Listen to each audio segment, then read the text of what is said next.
Haleluya, puji Tuhan. Haleluya. Salam jumpa kembali kepada sahabat gembala yang menyaksikan siaran ini. Kita berjumpa kembali dalam serial pendalaman Alkitab Firman-Nya Hidupku. Puji Tuhan. Puji Tuhan. Kami berharap sahabat gembala dapat mengikuti kelanjutan serial ini sehingga wawasan, pengetahuan akan firman Allah semakin bertambah. Amen. Dan iman kita juga semakin bertumbuh di dalam Tuhan. Amen. Puji Tuhan, kita akan segera memulai, kita akan awali di dalam doa. Mari kita berdoa.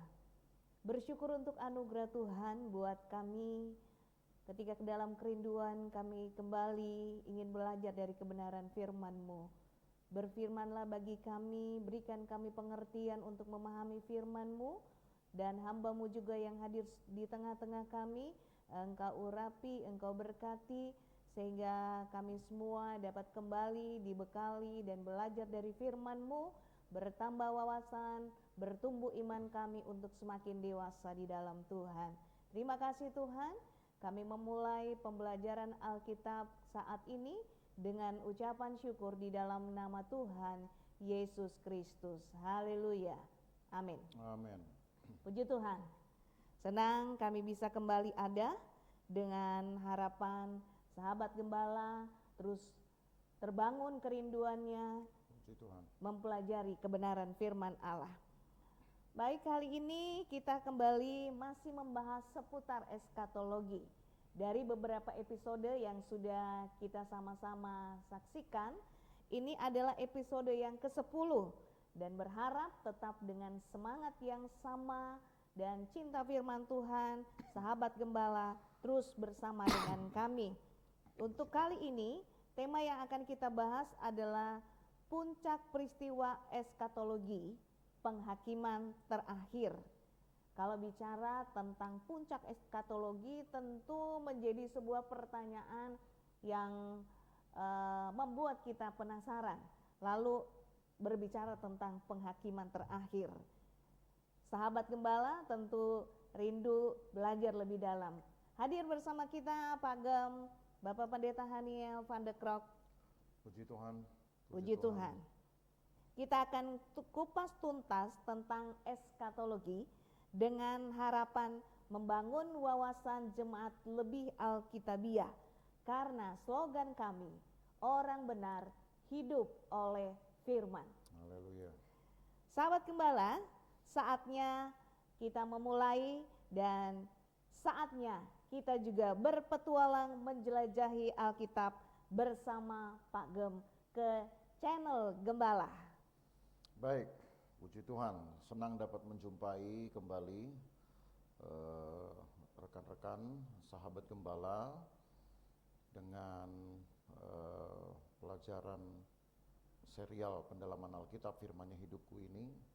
Dan ya, seperti yang judul yang hari ini kita angkat ya, mengenai peristiwa puncak eskatologi, dengan tekanannya itu pada penghakiman terakhir.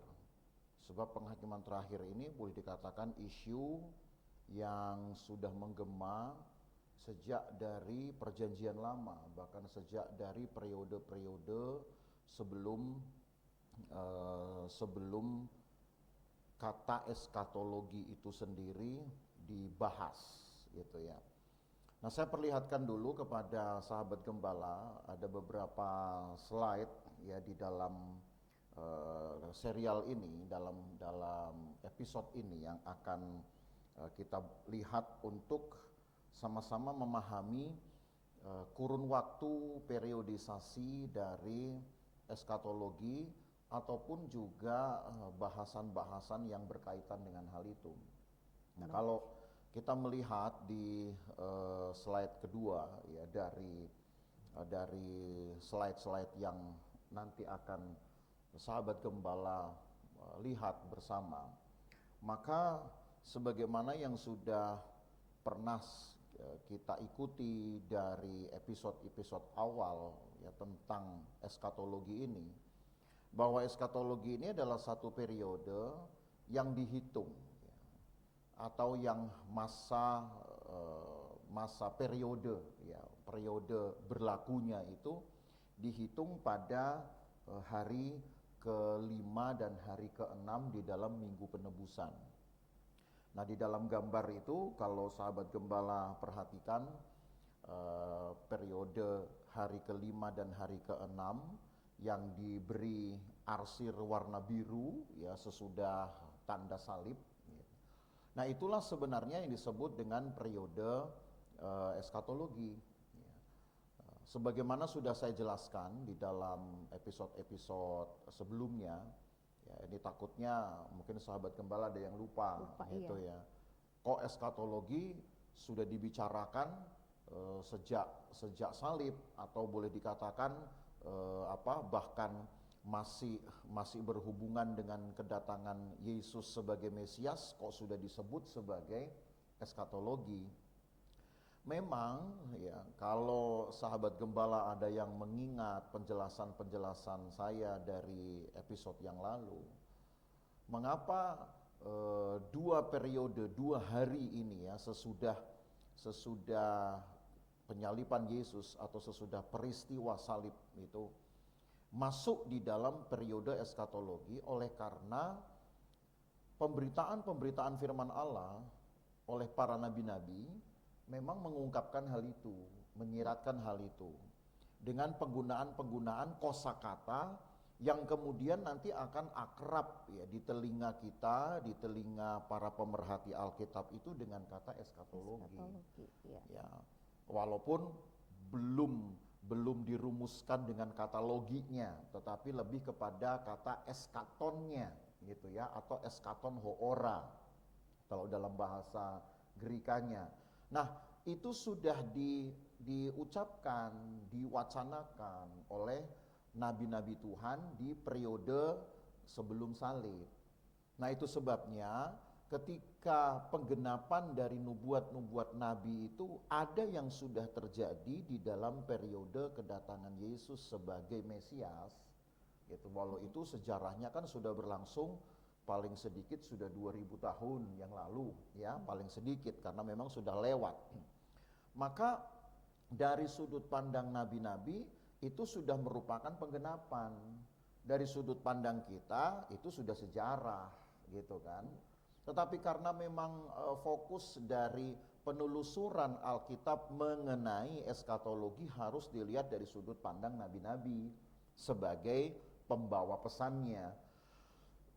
Maka itulah sebabnya 2 periode atau 2 hari di dalam periode peta zaman, sebagaimana yang sahabat gembala bisa lihat di dalam gambar itu, itulah yang kemudian dikenal dengan periode eskaton hoora, ya, atau eskatologi kalau kemudian masuk di dalam ruang pembahasan tentang eskatologi, gitu. Nah, ketika sekarang pada hari ini kita akan membahas pada puncak peristiwa, maka tentu kita harus melihat satu kurun waktu yang berada di ujung, gitu, sebutlah di ujung dari periode ini, periode hari ke-5 dan hari ke-6.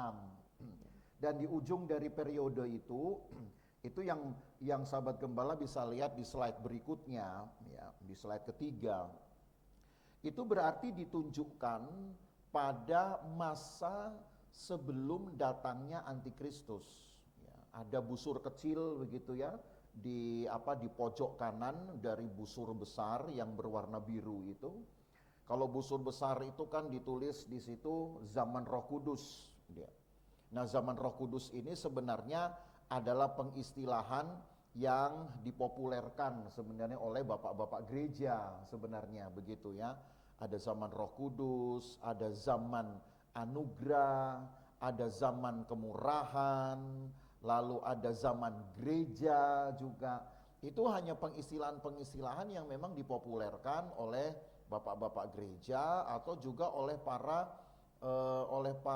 teolog-teolog lah saya katakan gitu, ya, oleh para pemerhati Alkitab, karena mereka melihat tema-tema utama, tema-tema besar yang dibicarakan di dalam 2 hari itu, di dalam periode itu. Jadi yang disebut dengan zaman Roh Kudus itulah juga periode eskatologi. Begitu juga kalau nanti sahabat gembala akan mendapati satu istilah, mendengar satu istilah, oh ini zaman gereja, sama. Oh ini zaman kemurahan, itu juga sama.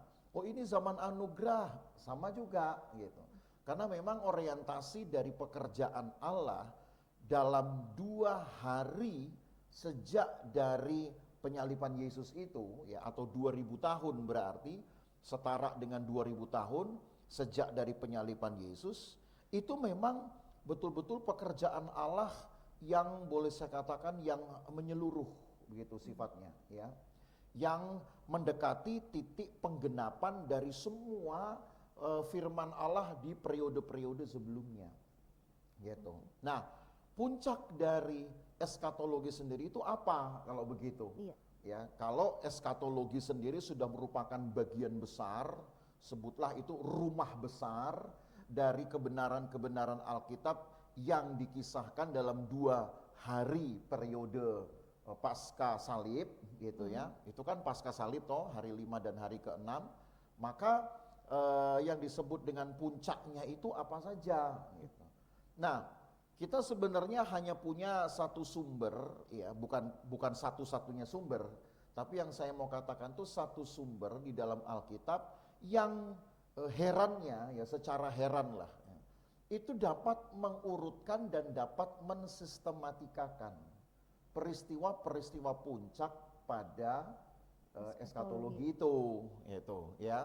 Dan itu ada di dalam kitab 2 Tesalonika pasal yang kedua. Mungkin ada baiknya saya mengajak sahabat gembala untuk memperhatikan ayat-ayat ini. Di dalam 2 Tesalonika pasal yang kedua, mulai ayat yang mulai ayat yang pertama lah sampai ayat yang ke-11.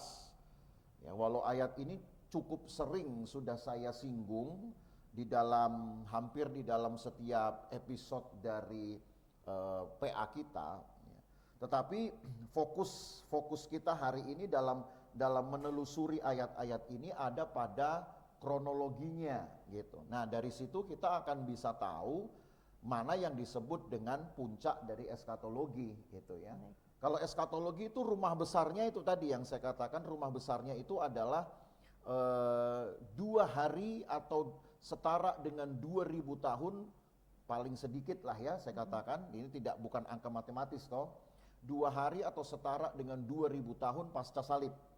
Nah, itu kita sebut sebagai periode eskatologi atau rumah besarnya eskatologi. Tetapi ketika kita akan membahas tentang puncak peristiwa, berarti ini kita akan membahas momen-momen terakhir menjelang kedatangan Tuhannya. Nah, jadi harap sahabat gembala juga dapat membedakan bahwa eskatologi itu sebenarnya tidak hanya kedatangan Tuhan, tapi kedatangan Tuhan merupakan satu momen puncak. Nah, sebutlah begitu. Tapi apakah hanya kedatangan Tuhan? Ternyata tidak. Nah, untuk mendapatkan urutan yang lengkap, mari kita lihat dalam 2 Tesalonika pasal 2. Saya baca dari ayat 1 ya. Mari kita simak bersama. Tentang kedatangan Tuhan kita Yesus Kristus dan terhimpunnya kita dengan Dia, kami minta kepadamu saudara-saudara, supaya kamu jangan lekas bingung dan gelisah, baik oleh ilham roh, baik oleh pemberitaan atau surat yang dikatakan dari kami, seolah-olah hari Tuhan telah tiba. Gitu.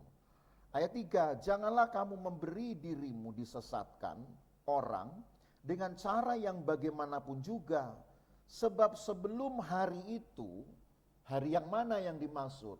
Hari dari kedatangan Tuhan itu sendiri. Sebelum hari itu, haruslah datang dahulu murtad, dan haruslah dinyatakan dahulu manusia durhaka yang harus binasa. Jadi ada 2 hal, ya, ada dua peristiwa boleh saya katakan yang Paulus coba jelaskan melalui ayat yang ketiga ini. Mohon maaf. Sebelum datangnya Tuhan, ya, yang disebut dengan hari kedatangan Tuhan, akan ada 2 peristiwa yang akan mendahuluinya. Yang pertama ayat 3 dikatakan harus datang dahulu murtad.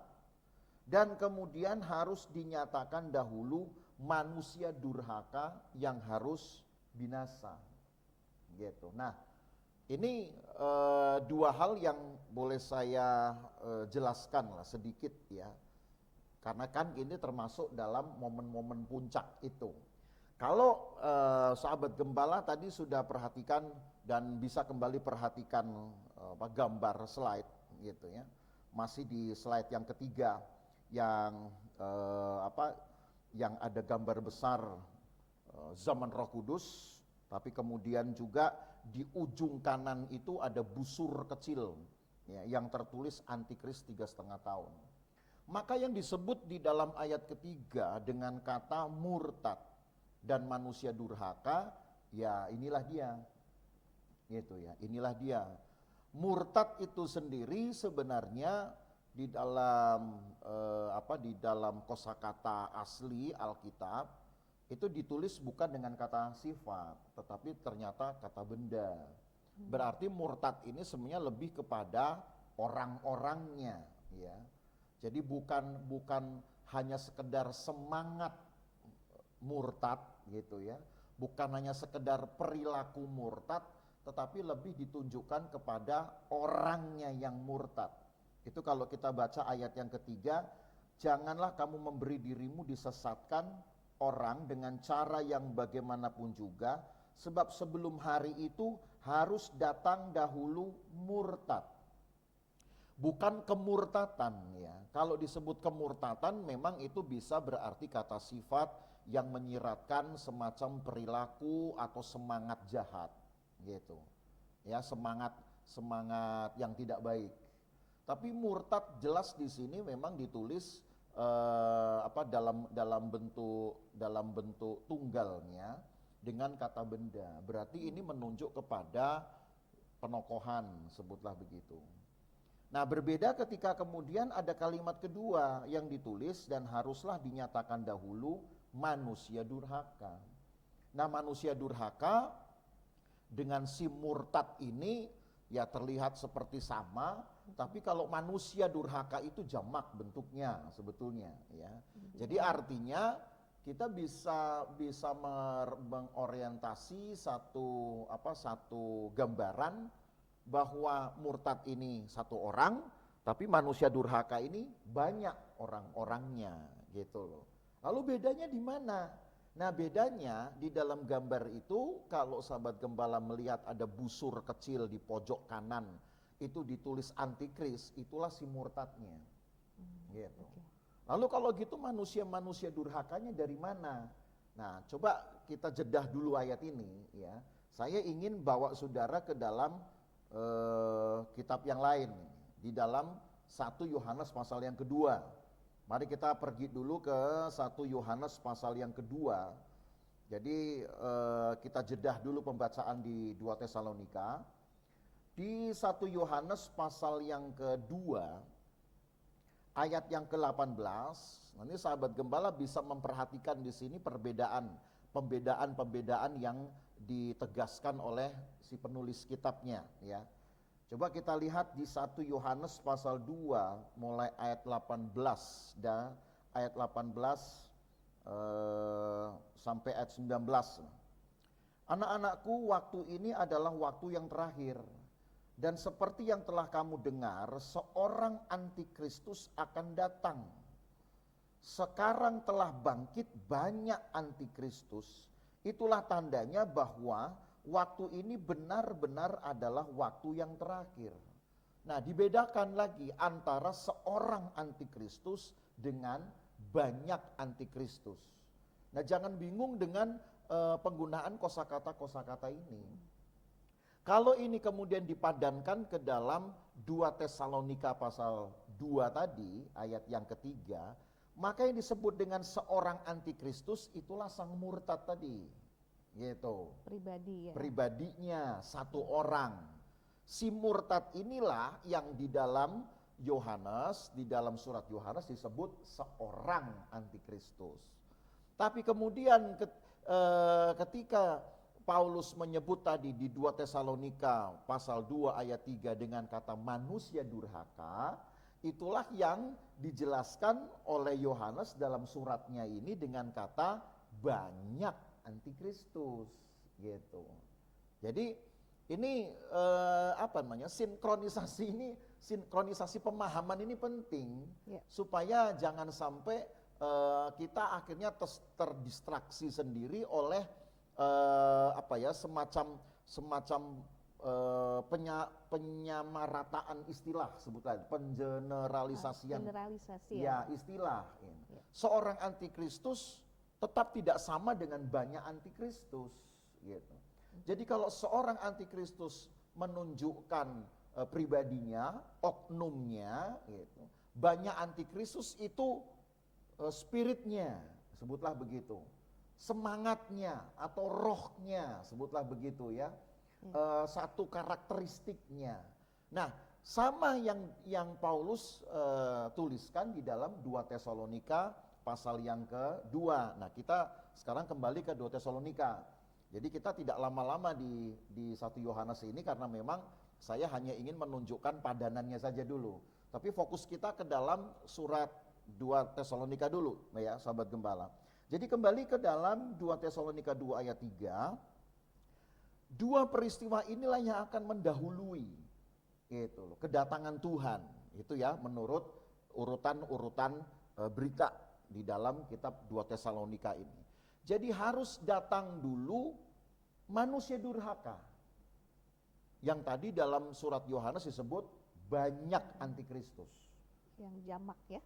Ya, jadi artinya pada masa sekarang ini spirit antikristus itu sudah merajalela.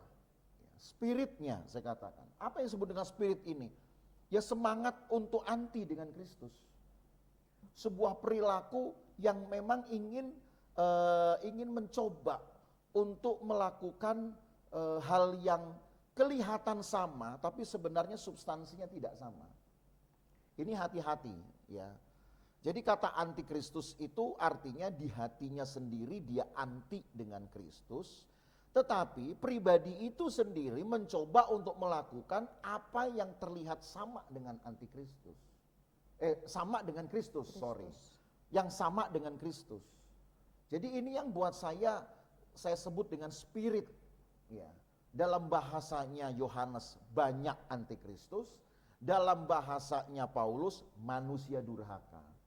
Jadi kedurhakaannya itu tidak langsung terlihat seolah dia berbuat menyimpang. Justru dia berbuat yang mirip. Tetapi di dalam hatinya dia tidak melakukannya untuk Tuhan. Nah ini dia. Dia sudah mencuri kemuliaan Tuhan. Secara kasat mata orang tidak dapat membedakan ini antara satu perilaku Kristus yang betul-betul yang sejati begitulah ya, yang benar dengan yang pura-pura itu nggak akan terlihat. Berbeda kalau halnya kita membedakan benar jahat berdasarkan dari jenis perbuatan. Oh ya, perilaku. Kalau benar itu berarti orang yang mengasihi, orang yang mengampuni. Kalau enggak benar itu berarti orang yang mengutuk. Nah, itu mudah kita membedakan. Tapi antikristus ini, kalau nanti sahabat gembala akan lihat penjelasan lebih jauh, dan rasanya memang untuk antikris kita perlu episode khusus, ya. Berarti mungkin kita akan bahas ya, di next begitu ya. Jadi tentang antikris ini kita akan bahas nanti di episode 11 ya, sahabat gembala ya, supaya sahabat gembala juga mendapatkan gambaran yang cukup yang utuh, yang konkret tentang antikristus ini dan sepak terjangnya. Di dalam Alkitab itu juga dinyatakan. Hanya kalau antikristus itu juga ikut kita bahas di episode ini, rasanya kita akan kekurangan waktu gitu. Jadi maksud saya waktunya akan jadi makin panjang. Jadi kita simpan antikris untuk minggu depan, sahabat gembala ya. Untuk tentang antikristus dan sepak terjangnya. Tapi hari ini yang akan saya jelaskan itu mengenai peristiwa-peristiwa puncak gitu, di mana tekanan tentang penghakiman terakhir itu akhirnya membumi lah begitu ya, mendapatkan mendapatkan closingnya begitu. Nah, saya terangkan kembali tadi dari penjelasan mengenai kronologis kedatangan Tuhan. Sebelum kedatangan Tuhan itu, Bapak Ibu Saudara, sahabat gembala masih bisa melihat lagi slide-nya. Kedatangan Tuhan itu saya beri garis merah ya di pojok kanan gitu. Garis merah setelah berakhirnya zaman antikristus, atau lebih tepatnya dalam rumah besar eskatologi, setelah berakhirnya zaman Roh Kudus, itulah kedatangan Tuhan ya yang bergaris merah. Tapi sebelum itu ada busur kecil gitu ya, antikristus. Nah, antikristus itulah yang tadi saya katakan diistilahkan oleh Paulus dengan murtad ya. Lalu diistilahkan oleh Yohanes dengan seorang antikristus. Tetapi sebelum masa itu, jadi artinya itu ada masa yang lebih dulu lagi gitu ya, masa yang mendahului. Nah, memang tidak ada gambarnya, tidak saya berikan perbedaan. Gambar itu ya otomatis ada di dalam rumah besar eskatologi di dalam zaman Roh Kudus sebelum masuk ke busur kecil antikristus. Itulah yang disebut dengan masa manusia durhaka bekerja, atau masa banyaknya antikristus bekerja. Nah, bagaimana kita mengenalinya ini gitu ya? Tentu ya, nah ini saling berkaitan ini ya. Tentu kita sendiri harus memiliki satu kehidupan rohani yang peka. Karena tadi saya katakan hampir tidak dapat dibedakan antara pekerjaan antikristus ini dengan Kristusnya sendiri. Antinya itu jangan kemudian kita pikirkan seperti sekarang gitu ya. Di dalam dunia politik misalkan begitu, atau dunia organisasi lah. Seorang atau sekelompok orang yang anti dengan orang lain langsung membuat yel-yel, menyatakan saya tidak setuju ini, saya anti ini. Bukan begitu. Kalau begitu caranya kita dengan mudah langsung mengenalinya gitu loh ya. Kita dengan mudah langsung bisa membuat jarak ini. Tapi antikristus di sini tidak serta-merta membuat slogan, membuat yel-yel, kemudian demo turun ke tengah jalan lalu bilang saya anti sama Kristus. Tidak begitu. Justru antikristus yang model Alkitab ini adalah mereka secara lahiriah dapat melakukan pelayanan seperti yang Yesus lakukan. Gitu loh. Nanti kita akan jelaskan itu di episode minggu depan tentang antikristus. Mereka juga bisa menyembuhkan orang sakit. Mereka juga bisa bahkan menghidupkan benda mati. Bukankah itu juga pelayanan Kristus? Membangkitkan orang mati, kemudian menyembuhkan orang sakit, itu pelayanan Yesus. Tetapi antikristus akan melakukan hal yang sama. Lalu di mana antinya? Antinya itu di hati, gitu loh. Jadi yang mereka lakukan bukan untuk Tuhan, yang mereka lakukan untuk diri mereka, supaya mereka mendapatkan popularitasnya, mereka mendapatkan masanya. Nanti si antikristus ini yang tiba-tiba akan memproklamirkan bahwa dialah Tuhannya. Nah begitu. Jadi ini ya cukup unik cara kerjanya. Ya. Gitu ya, Pak Gem. Jadi sahabat gembala perlu waspadai ya. Jadi jangan nanti seolah dituntut dalam pikiran kita antikristus ini adalah satu kelompok yang terdiri dari orang-orang yang betul-betul anti, lalu itu tadi turun ke jalan gitu ya, kemudian demo di pagar-pagar gereja, kami anti. Itu gak akan nemu yang begitu. Gak akan ada. Justru yang ada adalah orang-orang ini masuk di dalam gereja. Begitu loh. Karena memang orang-orang ini awalnya adalah pengikut Kristus. Tapi ketika hati mereka lain, hati mereka menjadi berbeda, yang mereka cari bukan Tuhan, yang mereka cari ya entahlah apa gitu ya, entah untuk kepentingan mereka sendiri, maka mereka masih melakukan sebuah mekanisme yang sama dalam pelayanan-pelayanan Kristus, tetapi motifnya sudah bukan untuk Tuhan. Nah itu. Nah, yang seperti ini akan banyak sekali terjadi di masa sebelum si murtad itu datang. Sebelum si si seorang antikristusnya datang. Pribadi ya. Ya, gitu. Jadi itu kronologisnya ya, artinya roh-rohnya antikristus, saya katakan gitu, spirit atau semangat-semangat terselubung ini yang anti dengan Kristus, tapi bukan anti di dalam yel-yel atau sekedar slogan-slogan gitu ya. Anti bukan berarti langsung demo, tapi anti itu lebih kepada alamatnya saja ya, alamat dari hati nuraninya saja begitu. Nah lalu saya teruskan lagi pembacaan di dalam 2 Tesalonika pasal yang kedua ya. Maka ayat yang keempat, tadi kan kita baca baru sampai ayat 3. Ayat ketiga berkata, kalimat terakhir saja saya baca, ayat 3, sebab sebelum hari itu haruslah datang dahulu murtad, dan haruslah dinyatakan dahulu manusia durhaka yang harus binasa. Ayat 4, yaitu lawan yang meninggikan diri di atas segala yang disebut atau yang disembah sebagai Allah, bahkan ia duduk di bait Allah dan mau menyatakan diri sebagai Allah. Itu saya katakan tadi, mereka nggak akan demo di depan pagar gereja. Kalau kemudian Memproklamasikan diri. menegakkan satu bendera, yel-yel, saya anti Kristus.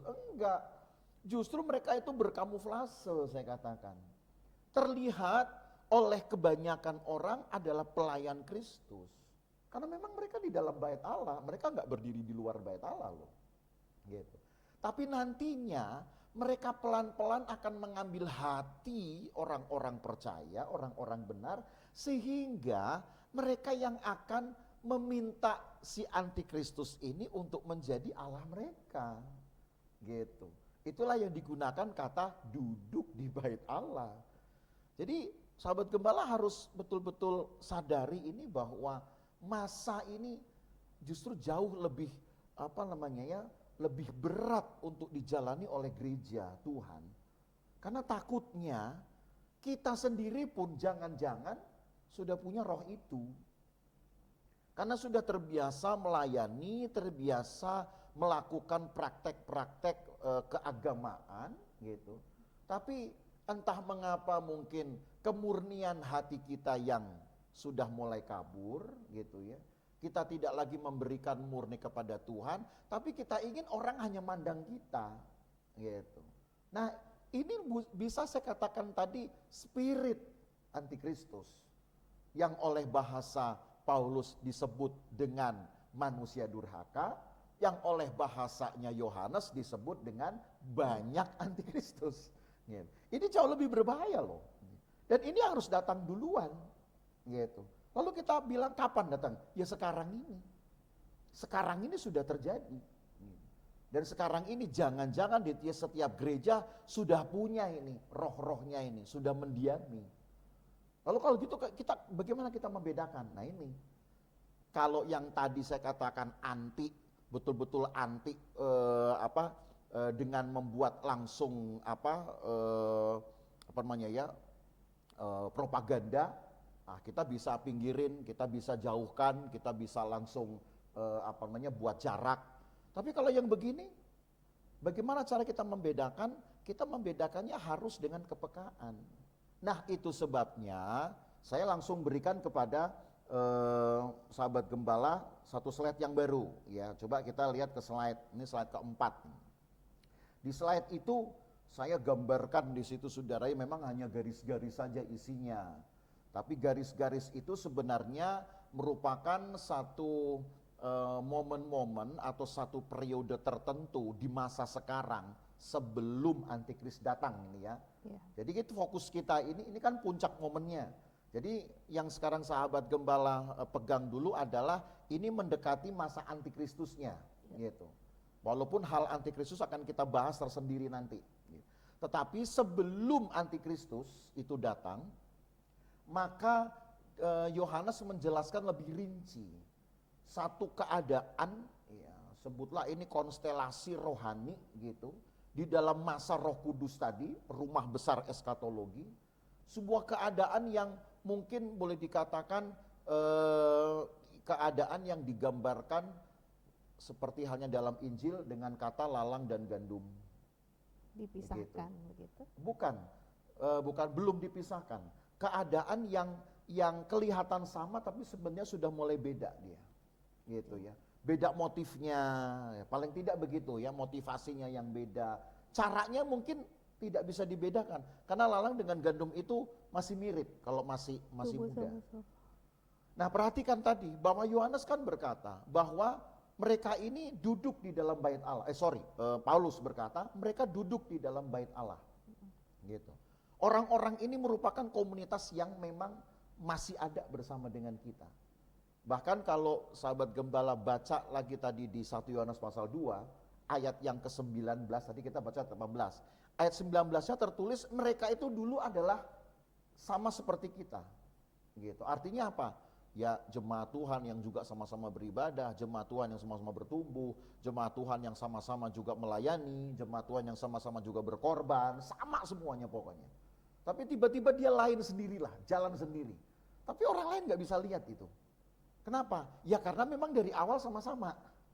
Dari awal duduk sama-sama, memperhatikan Alkitab sama-sama, kemudian ikut ambil bagian dalam korban, dalam pelayanan juga sama-sama. Orang nggak lihat, karena siapa yang bisa lihat hati, kan gitu toh.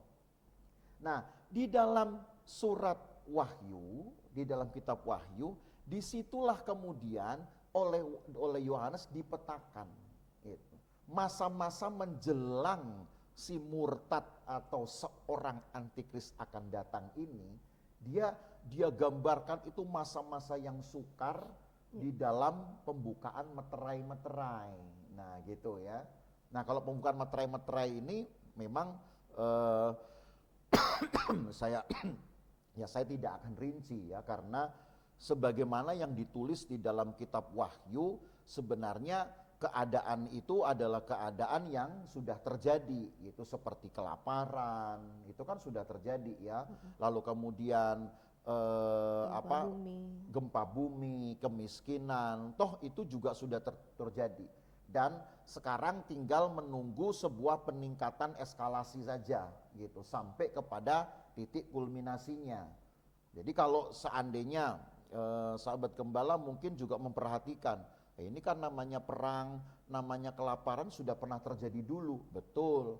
Tetapi kalau dilihat eskalasinya makin mengerikan dan dampaknya makin mengglobal gitu. Nah kalau sahabat gembala juga sekali waktu dapat mencari satu web yang dibuat oleh para kelompok atom Amerika, ahli-ahli atom. Mereka bahkan juga mempunyai jam yang mereka sebut dengan jam kiamat. Nah jam kiamat ini mereka hitung itu berdasarkan peningkatan eskalasi di semua bidang, termasuk krisis ekonomi gitu ya, termasuk kemudian mulai datangnya kekuatan dari kedaulatan mata uang. Nah itu yang besok minggu depan kita bahas tuh. Saya akan bahas tentang antikristus sampai kepada ini, tentang kedaulatan mata uang gitu ya. Itu akan ke sana karena Alkitab juga mengungkapkan ya, tapi saya pisahkan dulu. Nah, peristiwa-peristiwa itulah yang kemudian digambarkan oleh Yohanes sebagai pembuka meterai 1, meterai 2 dengan segala bahaya-bahayanya. Ya sudahlah, karena itu sudah terjadi, saya rasa kita tidak perlu jelaskan banyak di situ ya. Nah, tetapi setelah masa itu kemudian datang atau selesai, barulah saya ulang kembali ya 2 Tesalonika. Ini kan masih 2 Tesalonika nih. 2 Tesalonika ayat yang 2 Tesalonika 2 ayat yang ke-5 sekarang. Tidakkah kamu ingat bahwa hal itu telah kerap kali kukatakan kepadamu ketika aku masih bersama-sama dengan kamu? Dan sekarang kamu tahu apa yang menahan dia sehingga ia baru akan menyatakan diri pada waktu yang telah ditentukan baginya. Karena secara rahasia kedurhakaan telah mulai bekerja, tetapi sekarang masih ada yang menahan. Kalau yang menahan itu telah disingkirkan, nah saya stop di situ. Jadi mengapa antikristus belum muncul?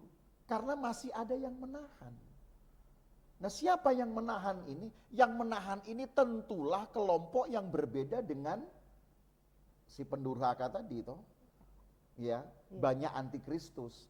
Jadi Bapak Ibu Saudara, sahabat gembala bisa bayangkan di satu gereja, entah kita bisa melihat atau tidak, ya, mudah-mudahan kita bisa punya kepekaan ini loh, gitu. Tapi dalam satu gereja akan ada dua kelompok ini, yaitu kelompok yang disebut dengan gereja sejati yang menahan datangnya antikristus, gitu. Gereja ini yang nanti pada periode tertentu tadi akan disingkirkan, gitu toh.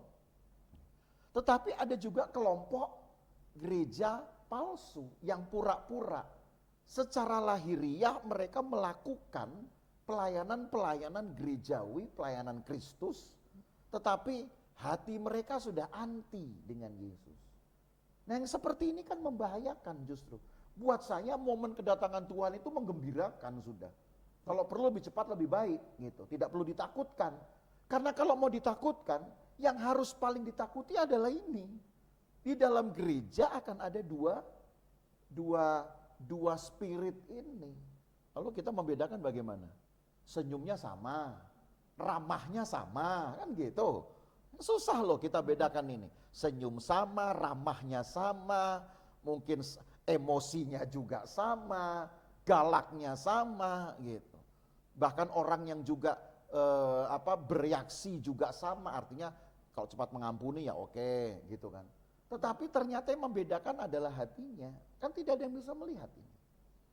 Nah, ini yang Paulus katakan ini justru menjadi sebuah kewaspadaan besar buat kita. Bahwa masa kedatangan Tuhan itu bukan masa menakutkan. Dan bahkan saya katakan antikristus sendiri bukan masa yang menakutkan. Kenapa? Saya pernah bilang kepada sahabat gembala bahwa antikristus itu kan kita nggak di situ ya. Kalau nanti yang menahan ini disingkirkan, berarti gereja sempurna atau gereja sejati itu disingkirkan, otomatis kan dia tidak masuk di dalam antikristus kan? Iya. Nah, pertanyaannya, apakah saya dan sahabat gembala merupakan satu bagian dari gereja yang sempurna ini, yang menahan datangnya si antikristus ini? Yang jelas Alkitab berkata, saya ulang sekali lagi di ayat yang ke-7 itu, karena secara rahasia toh. Jadi jangan kemudian nanti sahabat gembala tunggu, mana nih antikrisnya, kok belum ada kelompok yang kemudian turun demo ke pagar-pagar gereja, saya anti, nggak ada, rahasia ini kerjanya ya. Ayat 7, karena secara rahasia kedurhakaan telah mulai bekerja, tapi sekarang masih ada yang menahan. Kalau yang menahan itu telah disingkirkan, nah itu yang kita bahas kemudian dengan penyingkiran gereja. Tapi gereja mana? Enggak semua gereja, hanya gereja yang sempurna gitu. Lalu apa identifikasi sempurna ini? Nah, yang sempurna ini pun saya simpan untuk yang episode minggu depan ya. Karena ketika nanti saya jelaskan tentang antikris, saya akan bicara juga yang pro-kris otomatis gitu, supaya sobat gembala tahu bahwa kalau ada kelompok antikris berarti ada kelompok pro dong gitu kan. Iya. Jadi jangan nanti antikris lalu pronya nggak dibahas, nggak adil gitu. Makanya kita simpan ini, saya simpan untuk episode terakhir kita eskatologi itu minggu depan ya. Jadi setelah sekian lama eskatologi kita bahas sudah 10 episode, maka minggu depan itu episode 11 akan menjadi episode terakhirnya eskatologi. Karena setelah itu kita akan bahas lagi hal-hal lain. Masih banyak sahabat gembala ya. Nah, nanti di minggu depan saya baru akan bahas antikris dan kelompok prokris gitu. Siapa yang kelompok prokris? Ya ini. Yang Alkitab sebut ini dengan gereja sempurna yang menahan datangnya sang antikristus. Tapi dengan begitu sahabat gembala tahu bahwa antikris ini tidak akan datang kalau gereja sempurna belum disingkirkan gitu. Nah, itu sebabnya kembali ke gambar ya, ke slide. Kalau sahabat gembala lihat di slide yang kelima, slide berikutnya, ya di slide yang kelima, maka di situ dengan jelas saya tuliskan bahwa sebelum nanti datangnya antikris, ada yang warna orange atau warna kuning itu di dalam gambar itu saya tulis gereja sempurna disingkirkan dulu ke padang gurun. Jadi penyingkiran gereja sempurna itu ada di depan dari antikristus. Karena sesuai dengan ayat yang ketujuh, gitu. Gereja sempurna ini sifatnya masih menahan sang antikristus. Nanti kalau disingkirkan, baru saya baca ayat 8, baru kita baca ayat 8-nya ya. Kita baca ayat 8. Setelah disingkirkan itu, pada waktu itulah si pendurhaka baru akan menyatakan dirinya. Kan jelas ya. Jadi kronologi ini sebenarnya sudah final sifatnya, nggak perlu lagi kemudian dipeta-petakan dengan logika-logika lain gitu. Tetapi Tuhan Yesus akan membunuhnya dengan nafas mulutnya dan akan memusnahkannya kalau ia datang kembali gitu. Jadi kita dapat apa di sini kronologinya? Satu, ini kan peristiwa puncak tuh. Karena hari ini kan kita tegaskan peristiwa puncak. Satu, di masa sekarang inilah sedang terjadi satu perkembangan spirit dari antikristus. Spirit. Seperti apa fenomenanya? Ya fenomenanya mungkin tidak bisa diterangkan ya secara kasat mata kecuali mempunyai kepekaan. Kepekaan inilah yang nanti akan menandai bahwa seseorang itu adalah gereja sempurnanya. Saya jelaskan itu nanti minggu depan gitu di kelompok prokris ya. Jadi supaya sahabat gembala juga tahu urut-urutannya itu ya. Di kelompok prokris ini kan gereja sempurna, sempurnanya itu apa sih? Saya akan jelaskan bla bla bla bla. Punya itu gitu. Ya salah satunya adalah kepekaan itu. Jadi menjadi tantangan dan sekaligus juga menjadi awareness-nya kita ini. Kalau kepekaan itu kita belum punya, maka jangan-jangan kita belum bisa disebut sempurna ini, gitu loh. Karena itu Alkitab yang bilang loh. Ya jadi ini betul-betul ya saya bukan bikin takut ya, tapi justru saya berusaha untuk menyadarkan sahabat gembala bahwa ada hal yang harus diperhatikan dengan lebih cermat ini gitu. Supaya kita sendiri juga bisa mengoreksi diri kita.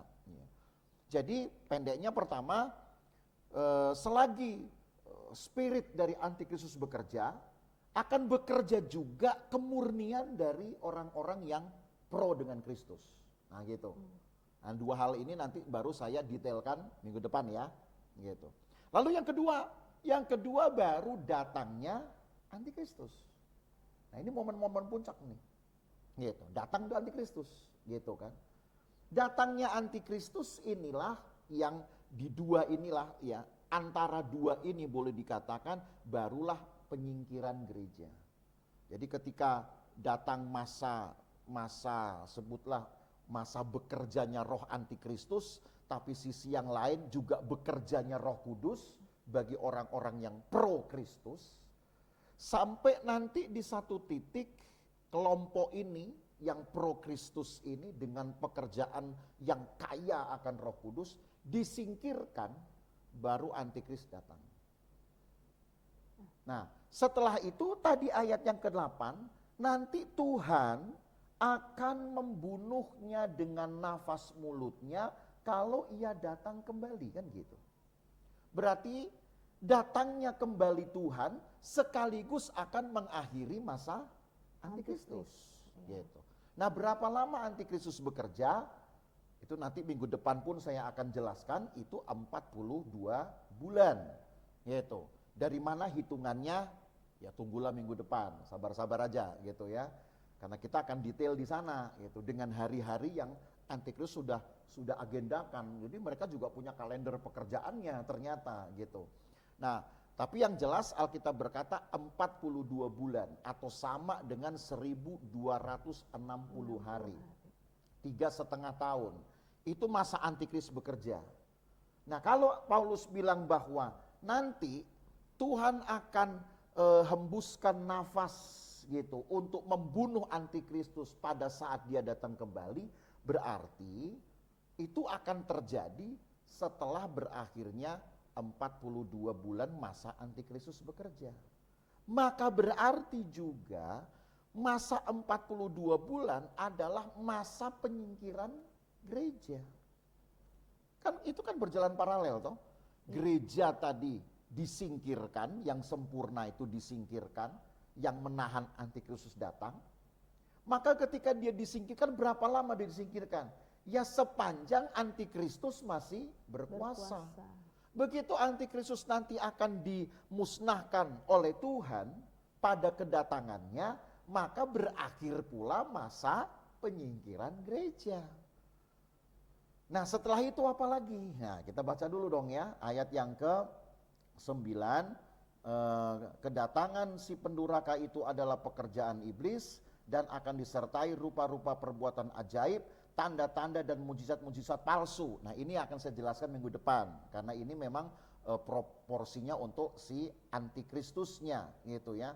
Ayat 11, dan itulah sebabnya Allah mendatangkan kesesatan atas mereka yang menyebabkan mereka percaya akan dusta, supaya dihukum semua orang tidak percaya akan kebenaran dan yang suka kejahatan.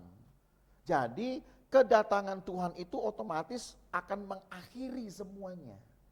Nah ini makanya saya sebut puncak dari eskatologi ya kedatangan Tuhan itu. Karena bukan hanya sekedar mengakhiri antikristus, tapi juga mengakhiri semua yang hidup. Kedatangan yang kedua kali. Ya, kedatangannya kembali. Mengakhiri semua yang hidup di dalam keadaan fana loh ya. Ini perlu saya gariskan. Nah otomatis, kita harus tambahkan datanya kemudian di dalam kitab di dalam kitab 1 Tesalonika pasal yang ke-5, pasal yang ke-4.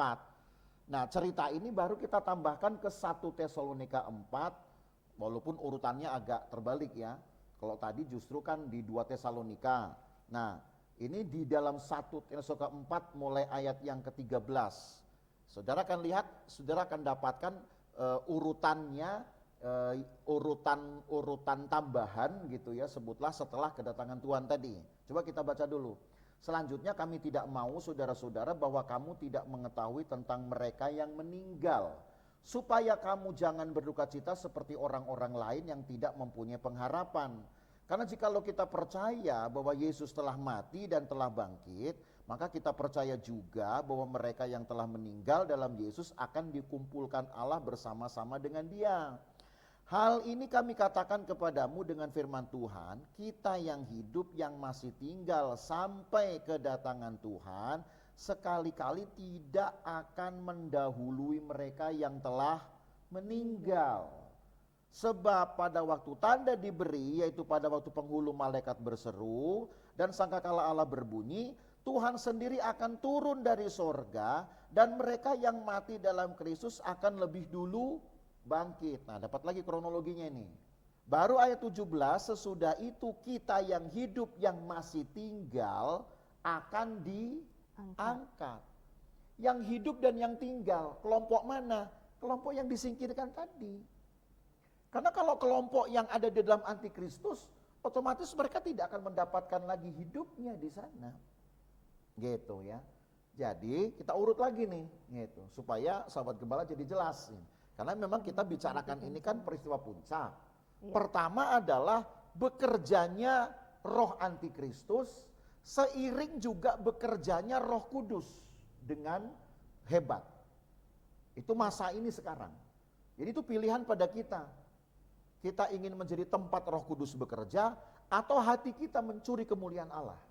Karena di dalam gereja loh, ya sahabat gembala. Jadi hati-hati, waspadai. Ini buat saya lebih membahayakan daripada antikristusnya. Kenapa? Antikristus kan kita nggak akan masuk di dalamnya, gitu ya.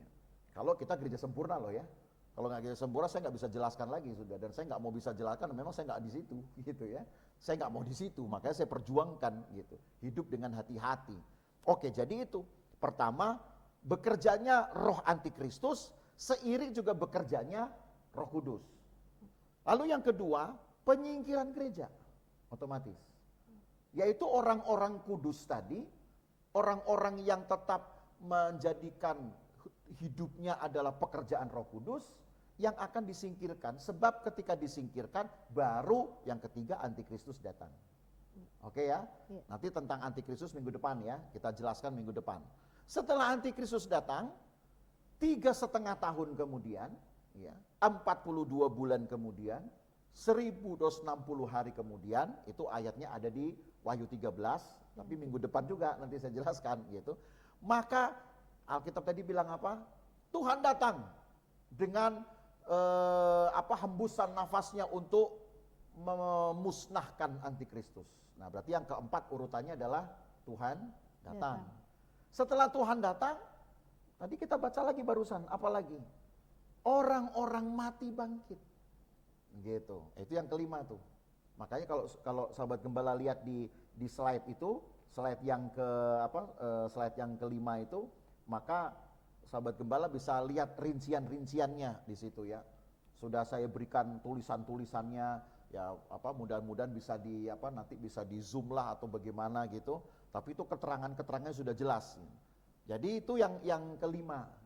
Baru kemudian kita yang masih hidup tadi yang ada di penyingkiran, karena kan sudah selesai juga masa penyingkiran, baru kemudian akan menyongsong Tuhan ke awan-awan. Inilah yang disebut dengan proses pengangkatan. Jadi tolong dibedakan antara penyingkiran dan pengangkatan itu tidak sama. Kalau penyingkiran itu, walaupun mungkin prosesnya diangkat, diterbangkan, oke lah prosesnya sama. Tapi tetap momennya beda. Gitu. Kenapa? Karena momen pengangkatan itu hanya berlangsung pada waktu kedatangan Tuhan. Tapi penyingkiran, dia masih jauh dari kedatangan Tuhan. Masih ada 3,5 tahun dari kedatangan Tuhan. Gitu. Dan bahwa ada pengalaman baru nanti, pengalaman lain. Dan ini akan saya jelaskan nanti di kelompok Pro-Kris tadi. Jadi seiring saya jelaskan juga minggu depan semua hal yang ada di dalam kelompok antikristus, saya juga akan jelaskan yang ada di kelompok Pro-Kristusnya. Gitu. Tapi ini dua komunitas yang berbeda.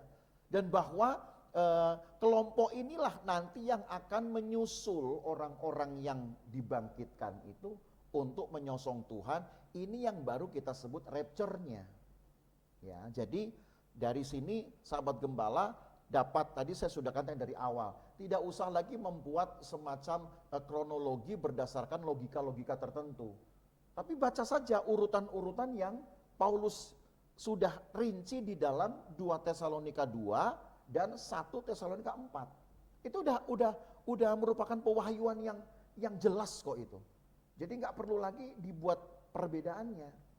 Jadi roh antikristus bekerja seiring dengan Roh Kudus bekerja, itu di masa kita sekarang. Nanti setelah itu ada penyingkiran gereja, penyingkiran ya. Tapi prosesnya mau kayak dia diterbangkan, diangkat, silakan aja. Tapi tetap itu momennya bukan rapture, momennya adalah penyingkiran gereja. Gitu. Setelah penyingkiran gereja baru antikristus datang. Setelah 3,5 tahun antikristus, maka Tuhan datang. Ini disebut dengan kedatangan Tuhan. Setelah Tuhan datang, barulah orang mati dibangkitkan. Ini kita sudah bicara pada episode-episode lalu nih, tentang orang mati dibangkitkan. Lalu yang keenam, barulah yang disingkirkan tadi, barulah akan diangkat. Jadi pengangkatan itu terjadi sesudah penyingkiran. Dan ini yang ingin saya garis bawahi supaya sahabat gembala jangan bingung antara penyingkiran dan rapture. Gitu ya. Jadi tidak bisa disamakan. Tapi kalau misalkan mekanismenya dianggap sama, loh kan penyingkiran diangkat juga. Betul.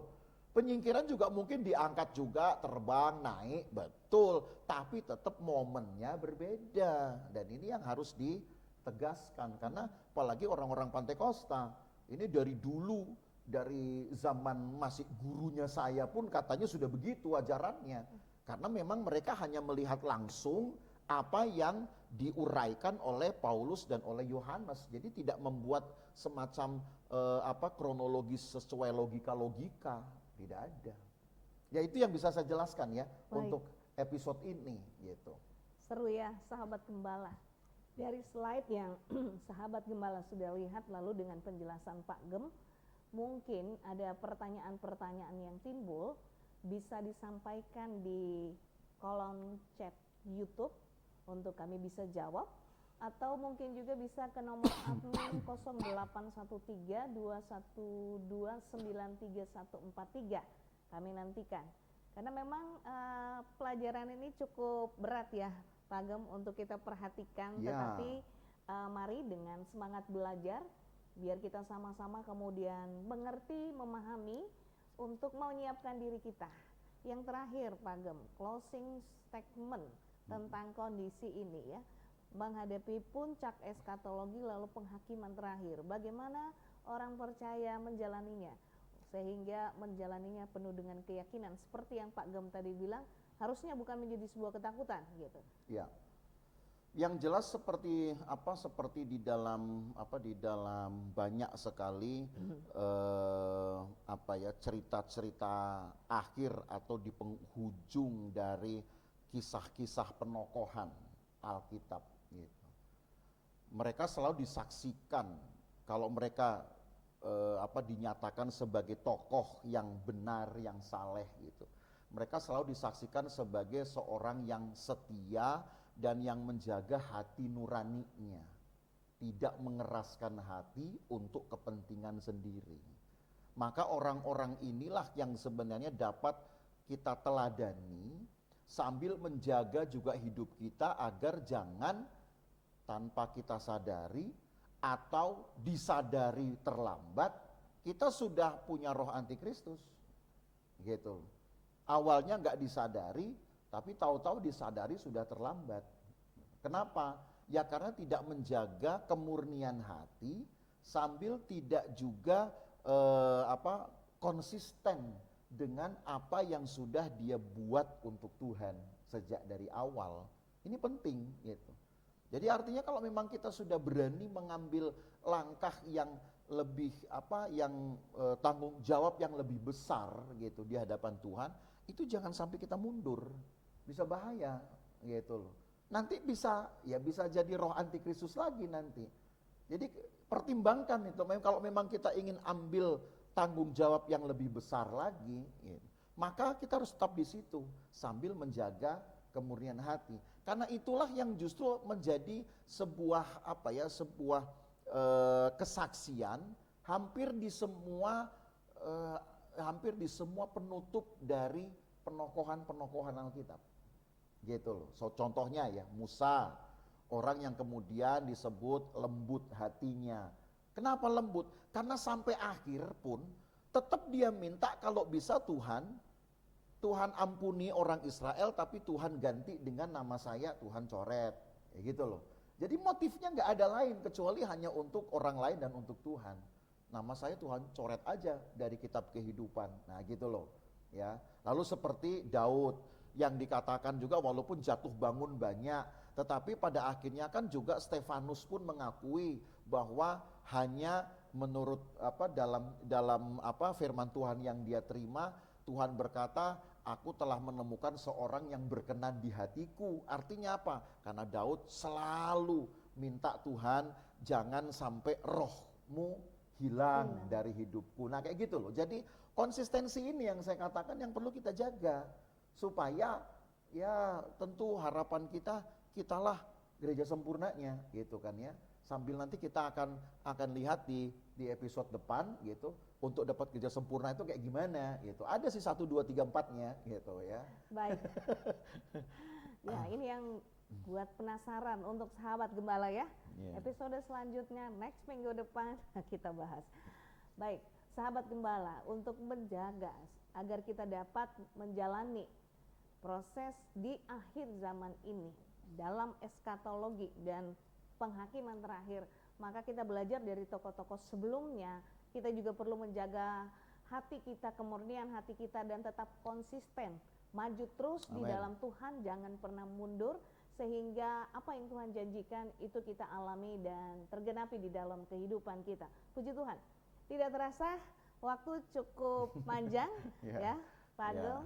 Rasanya kita ingin membahas semuanya, tetapi dengan terbatasnya waktu, kami akan menjumpai sahabat gembala kembali di episode selanjutnya dan di minggu depan. Sebelum kami mengakhirinya, kami mengajak sahabat gembala untuk ikut mengambil bagian dalam mendukung program serial pendalaman Alkitab Firman-Nya Hidupku ini dengan menyalurkan berkat melalui nomor rekening yang tercantum di layar. Apa yang Bapak Ibu Saudara salurkan kiranya menjadi berkat untuk digunakan memperlebar pekerjaan Tuhan, sebab sekali lagi slogan kami, orang benar hidup oleh firman. Kita akan kembali ketemu di minggu depan dan kita akan tutup, Pak Gembala akan tutup kita di dalam doa. Mari kita berdoa, Sobat Gembala. Terima kasih Tuhan buat waktu yang baik kami dapat selesaikan kembali satu tema masih tentang eskatologi, yaitu tentang puncak peristiwa eskatologi. Kami bisa belajar bahwa urutan-urutan di dalam peristiwa puncak eskatologi ini sebenarnya juga untuk menggenapi firman Tuhan itu sendiri, untuk menunjukkan masih adanya kesempatan yang Allah berikan untuk menyadarkan orang-orang berdosa sebelum betul-betul hukuman terakhir itu diberikan. Maka kami bersyukur kalau kami mempunyai Allah yang panjang sabar, yang bahkan masih terus bersabar sampai di akhir dari seluruh periode kehidupan yang fana. Kami bersyukur kami mempunyai Tuhan yang luar biasa, karena kami yakin kami tidak akan menemukan satu figur yang dapat disamakan dengan Engkau ya Tuhan. Maka terima kasih banyak, berkati sahabat gembala yang selalu setia mengikuti dan bahkan menyimak pelajaran Alkitab melalui program pendalaman Alkitab Firman-Nya Hidupku ini. Tuhan berkati mereka selalu, berkati dan jadi saksi supaya walaupun masa dari bekerjanya roh antikristus sedang bekerja, tapi kami ingin menunjukkan bahwa kami adalah tempat dan bukti dari pekerjaan Roh Kudus yang benar. Terima kasih Tuhan, lindungi kami dari yang jahat. Tuhan berkati semua pekerjaan dari sahabat gembala. Maka sahabat gembala dikasihi Tuhan, terimalah berkat dari Allah Bapa, kasih sayang dalam persekutuan dengan anaknya Yesus Kristus, penyertaan Roh Kudus memelihara kita dari hari ini sampai selama-lamanya, dan berkat ini kita terima dalam nama Tuhan Yesus Kristus. Haleluya. Amin. Terima kasih atas partisipasi sahabat gembala. Sampai berjumpa minggu depan. Haleluya. Tuhan Yesus memberkati.